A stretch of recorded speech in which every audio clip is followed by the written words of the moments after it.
There are moments in life when you are brought so low, so deep into the shadows of pain and betrayal, that even breathing feels like defiance.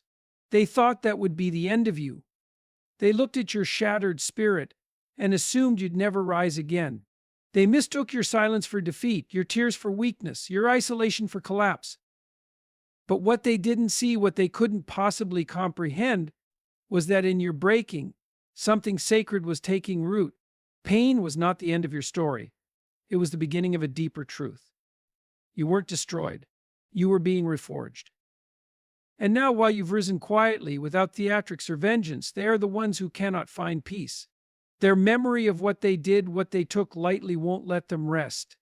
The guilt has become their companion in the dark, because they thought you'd stay broken, but instead they awaken something in you that they cannot undo. Pain as a catalyst for rebirth. There's a particular kind of pain that doesn't just visit, it invades. It settles in your bones, wakes you in the night, and turns even the quietest moments into a battlefield. That's the kind of pain they left you with. Not just a passing wound, but something deep, something that made you question who you were, whether you mattered, whether healing was even possible. And they thought that pain would be permanent, that it would become the story of your life. But pain, true pain, doesn't just break. It has the power to transform. Not everyone rises from it, that's true.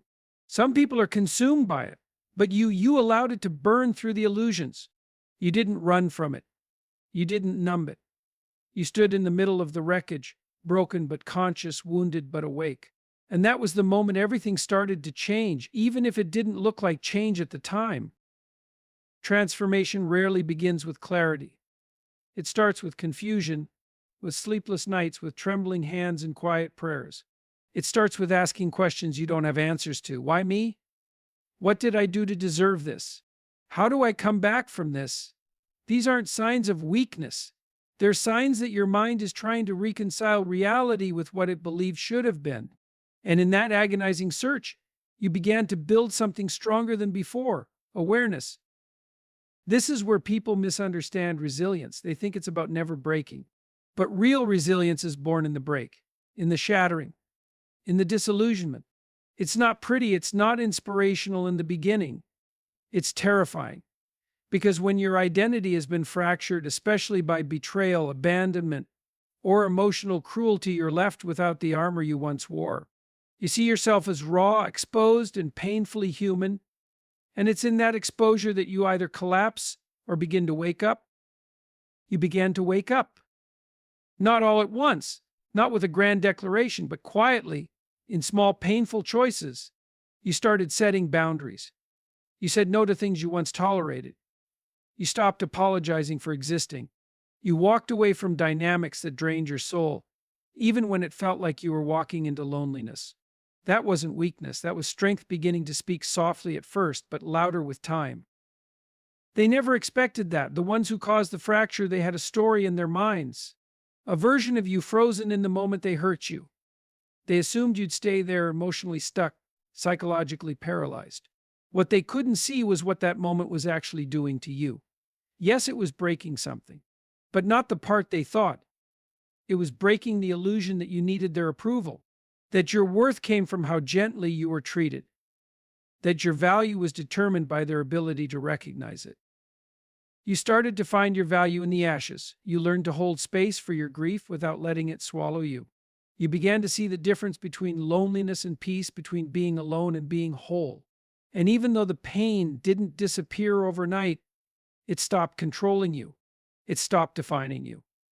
That's the thing about deep wounds. They don't heal by pretending they aren't there. They heal by being seen, by being held, by being honored. And you honored your pain not by wallowing in it, but by listening to what it was trying to teach you. It taught you how to recognize false love. It taught you how to listen to your intuition. It taught you how to build a life that didn't depend on being chosen by people who couldn't see your worth. Most of all, it taught you that pain can be a teacher, not a jailer. In time, something unexpected happened. The pain became quieter, not because it vanished, but because it had done its work. It had carved out space for strength. It had cleared away illusions and left only what was real. You looked around one day and realized you weren't the same person anymore. You were grounded. sharper, more discerning. Even though there were scars, those scars no longer felt like shame. They felt like history, like evidence that you lived through something you were never meant to survive, and still did. That's the part they never imagined. They thought the damage would define you, but instead it refined you. They thought the pain would paralyze you, but instead it propelled you. The very thing they used to hurt you became the soil for your transformation. And now, while they replay their choices in the silence of regret, you carry something they no longer have: growth, clarity, and the strength that only suffering can build. You didn't just survive what they did, you became because of it. That's what makes your story powerful. Not just that you made it through, but that the pain, instead of destroying you, invited you to become more whole than you've ever been. The conscience they can't escape. At first, it looked like they walked away untouched. While you were left in pieces, they seemed fine. Unbothered, free. It's a brutal reality watching someone carry on as if nothing happened while you're trying to breathe through the wreckage they left behind. And you may have thought for a time that justice would never come, that they would never feel the weight of what they did. But the human conscience is a quiet predator. It doesn't strike immediately. It waits. And when it does move, it doesn't announce itself with thunder. It comes in the silence. It comes when no one is watching. There is no peace for a person who knowingly breaks someone and walks away from the damage. Not deep down, not forever. On the surface, they may appear composed. They might even laugh, post pictures, live loudly, as if they've escaped accountability. But guilt has its own clock. It doesn't run on public timelines. It waits until the noise dies down. It waits until they're alone, no audience, no distractions, no one left to convince. And then it starts to speak. They didn't expect that voice to follow them. They thought the consequences would be external. Maybe a bad relationship. Maybe a few burned bridges. What they didn't count on was that the real consequence would live inside their mind, because they can run from you. But they can't outrun the memory of who they were when they hurt you. They can't bury the truth forever, no matter how many lies they tell themselves to sleep at night. People often talk about guilt like it's a punishment. But guilt is actually a messenger. It's a sign that something within the moral core has been violated. Some can silence it for a while, sure. They drown it out with distractions, new people, substances, overworking, or spiritual bypassing. But avoidance isn't healing. It's a delay. And the more they delay facing the truth, the more aggressive that inner voice becomes. It doesn't shout, it whispers. It doesn't accuse, it reminds. It reminds them of your face in the moment you broke. It reminds them of the promises they made and shattered without apology. It reminds them of how easily they twisted your vulnerability into a weapon against you. They might pretend it wasn't a big deal. They might rewrite the narrative in public to make themselves look better. But the truth has a way of surviving in the quiet. It lives in the mirror. It lives in their dreams. It lives in the spaces where pretending no longer works. And here's the most ironic part: they believed they had the power, that by walking away, by demeaning your pain or ghosting your presence, they had the final word. But power built on the suffering of another eventually collapses under its own weight, because it's not power, it's ego. And ego unchecked leads to ruin. They can try to hide behind their charm, their excuses, or their new relationships, but deep inside, something cracks. Slowly, quietly, unmistakably. You see, when you healed, you began to rise, not just emotionally, but energetically. You stopped giving them your attention. You stopped explaining yourself. You stopped trying to make them understand your worth. That shifted something. It exposed the absence of what they once took for granted: your love, your loyalty, your energy. And in that absence, they started to feel the cold echo of their choices. That's when guilt becomes unbearable, not when you're pleading, not when you're chasing, but when you go silent. When you walk away with dignity, the conscience speaks louder.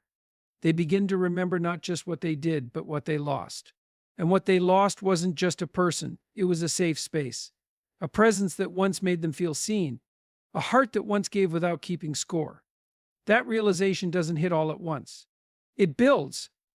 And when it does, sleep becomes restless. Conversations become hollow. The mask begins to slip. They may never tell you this. Pride and shame are powerful inhibitors, but guilt has a language of its own. You'll notice it in the small cracks, unexpected check-ins, awkward silence when your name comes up, forced smiles, or subtle deflections when confronted with their past behavior. And while they may never confess, they will carry it, because that's how the conscience works. It remembers what the ego tries to forget. And you're no longer part of that prison. You left it behind when you chose healing over revenge, when you chose self-respect over seeking their apology. You became free the moment you realized their guilt is not your closure to carry. You stopped needing them to understand. You stopped needing them to feel bad for you to feel whole. And ironically, that's what drives the final nail of guilt into place. They can no longer affect you, but their conscience can still destroy them. That's the real justice, not revenge, but freedom. Not bitterness, but clarity. You moved on not because it didn't matter, but because you finally mattered more. And while they sit alone with a guilt that won't let them sleep, you rest easy in the peace you earn through every painful step of your journey. Growth in solitude, not in bitterness. There is a moment after betrayal where you find yourself surrounded by silence. It's not just the absence of others, it's the absence of illusion. The illusions you once lived under, the belief that certain people were safe, that love wouldn't hurt like this, that loyalty would be returned in kind or stripped away. And what's left is raw, cold, and painfully quiet. But solitude isn't the enemy. It only feels that way at first because we've been conditioned to associate loneliness with failure. We believe that if someone left, we must be lacking, that if we're alone, it's because something is wrong with us. This belief is a lie that keeps people stuck, endlessly chasing validation, avoiding silence at all costs. And so, when you're forced into solitude, when they walk away or betray you, you're left face to face with something most people never learn how to face: yourself. And it's in that space, that terrifyingly honest space, that something sacred begins to happen. You begin to see yourself clearly, not through the lens of who abandoned you, but through the eyes of someone who is finally ready to rebuild from truth. Solitude gives you a mirror, and if you're willing to look into it, not with judgment, but with honesty, you begin to discover who you are without the noise. This is where real growth begins, not in the applause of others, not in the validation of the ones who hurt you, but in the stillness, in the mornings where no one is texting you, in the nights where you face the silence and don't try to fill it with distractions. In those unguarded moments, you begin to make peace with yourself.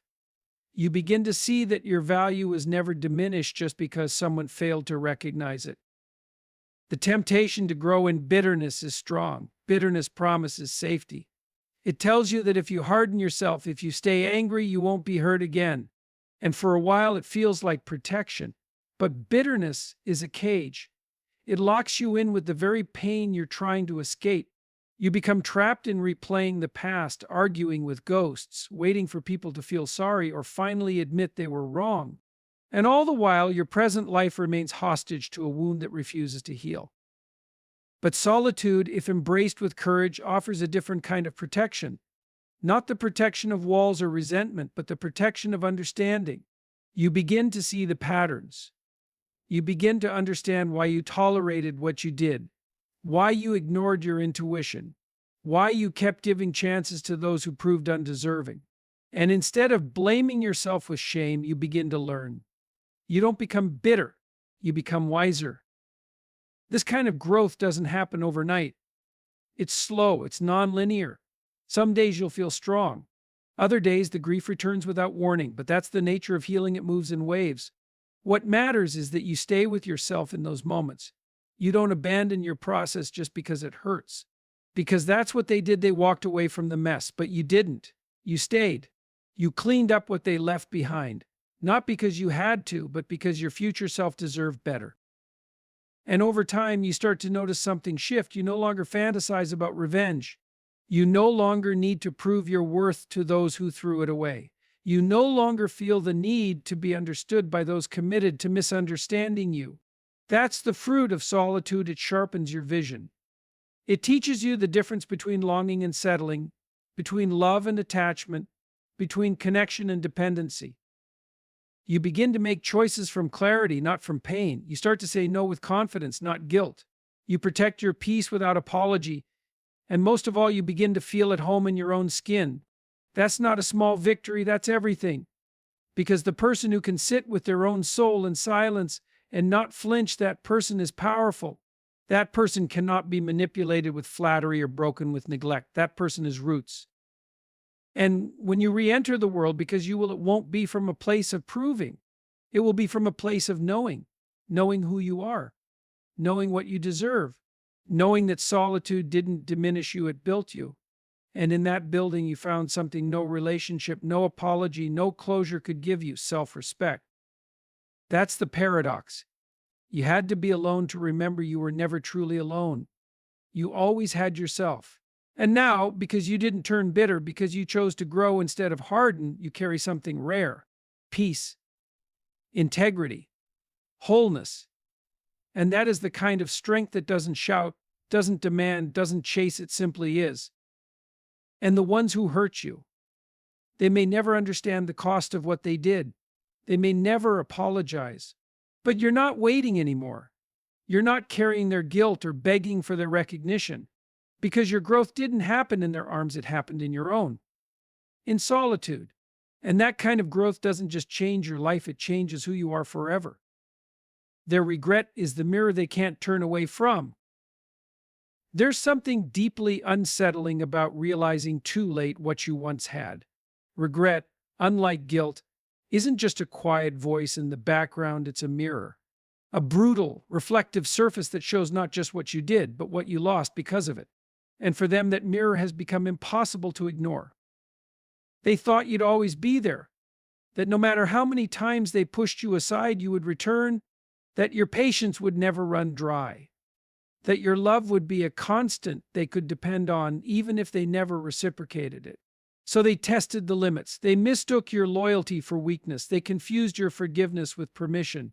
And when they finally crossed a line that couldn't be uncrossed, they thought the silence would pass. But this time it didn't. Now they sit with the consequences, not in public, not with dramatic tears, but in the privacy of their own reflection. Because that's where regret lives, not in grand gestures, but in quiet moments.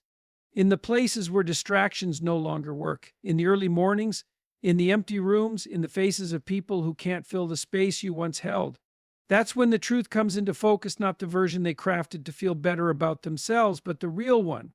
The one where they lost someone who genuinely cared. Regret doesn't just remind them of what they did.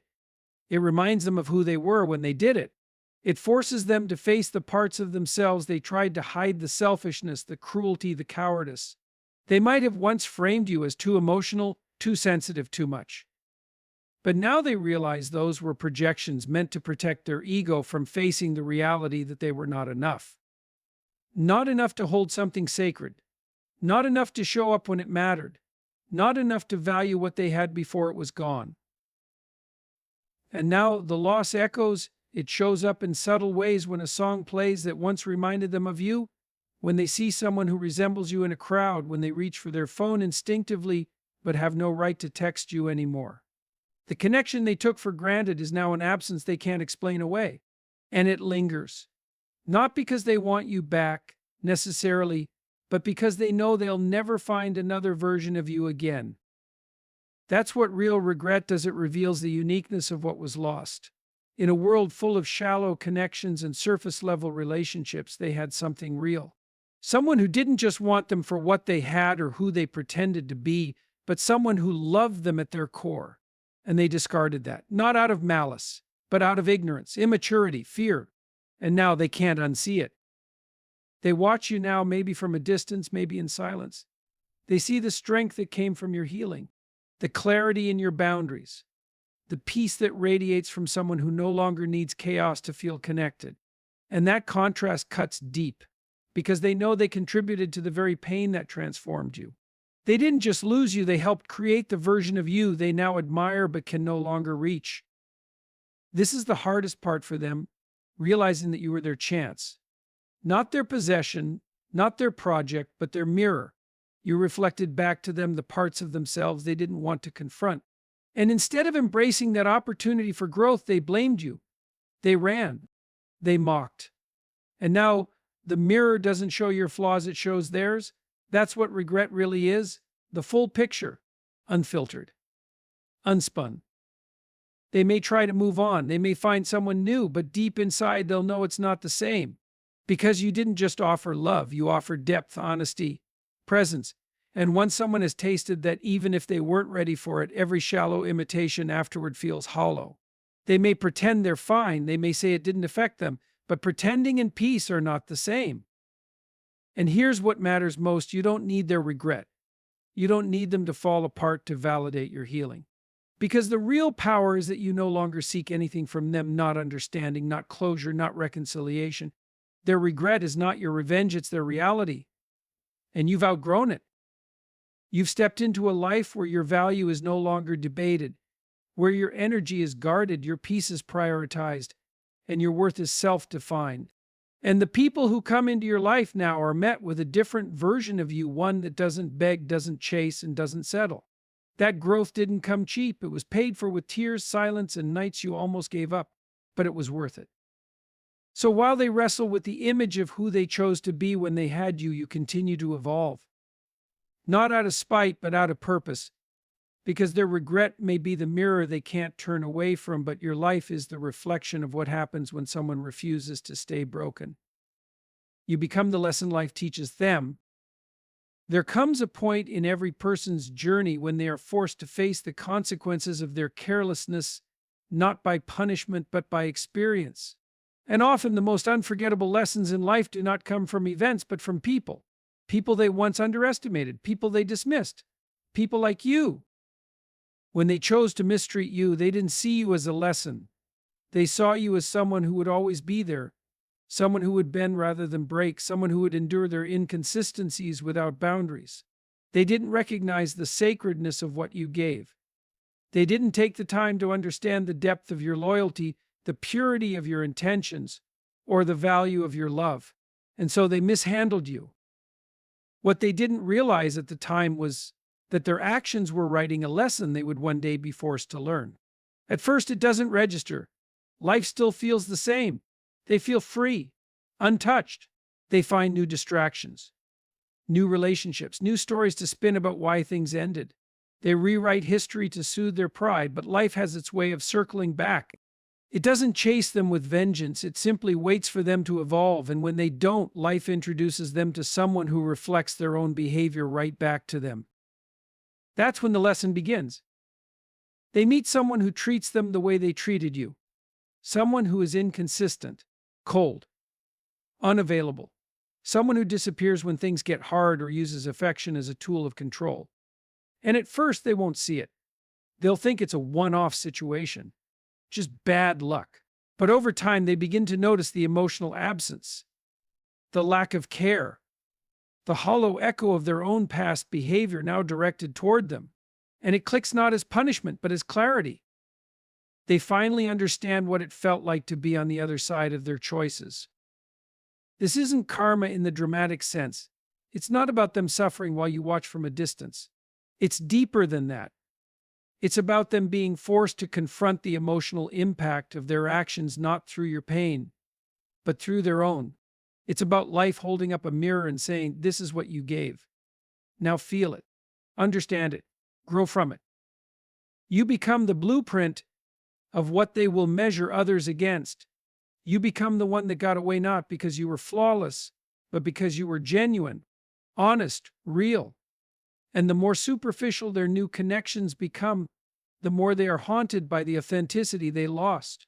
You become the silent standard their heart compares to, even if their pride never allows them to admit it.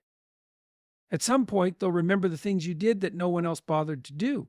The way you listened when they weren't making sense. The way you stayed when they were unlovable. The way you believed in them when they didn't even believe in themselves. And that memory won't be gentle, it will burn. Because now they see it for what it was: rare, unrepeatable, gone. And you're not waiting for that recognition. You're not standing by hoping life teaches them a lesson. Because by the time they begin to understand what they lost, you've already evolved into someone who no longer needs them to. You've become your own closure. You've learned to validate your own worth without needing someone else to realize it for you.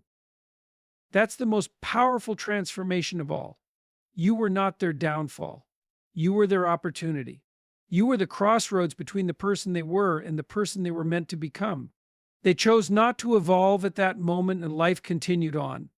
But the moment they're ready to grow, the first thing they'll have to face is the memory of the person who invited them into growth long before life forced them into it. You become the lesson they'll teach others about, the one they'll mention when giving advice, the one they'll reference when talking about what not to do in love, in friendship, and loyalty. And while you may never hear those words, they exist. In the quiet spaces of their mind, in the late-night conversations with themselves, in the silent acknowledgments that no one else sees. You become the turning point in their story, the one they can't rewrite, the chapter they both regret and revere. And while they may never thank you out loud, their life will change because of you.